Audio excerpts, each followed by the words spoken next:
Mga lods. Good morning, tinapay. Yan naman po, deliver ulit. Good morning po. Ito, namimigay na lang po ng tinapay sa mga kababayan nating nangangailangan ng tinapay. Okay. Interview natin si Kuya. Saan mo daw nakukuha yung tinapay, Kuya?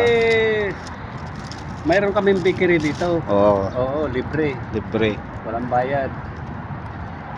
Tapos pinapamigay din ng Pinapamigay lang no? po namin dahil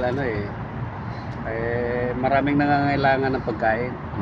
Siyempre. Ngayon yung mga tinapay ni Kuya. Tinapay, anong gusto mo? Itim, pula, puti. Ito na lang puti. Ganda to. Wala na yung itim. Ayun itim. Yan, yung itim. Pusa nalaglag. Wala pang 5 minutes to, mga Wala idol. Pwede pa yan. Steak para...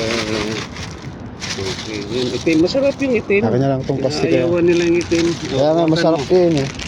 Inahawakan mo. Kala nila hindi masarap yung itim. Ayun ito, pahaba. Pares lang yan. Pahaba. O paano. Lakihan mo yung butas. Ito.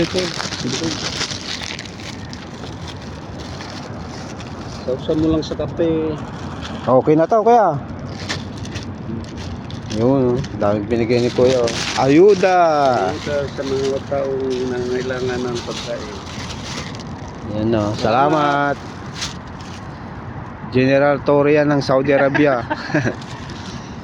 Maganda na dahil malapit na eleksyon. Sige Kuya, salamat. Ingat kayo sa pagbabike. Oo. Oo Kuya, sige. Ingat.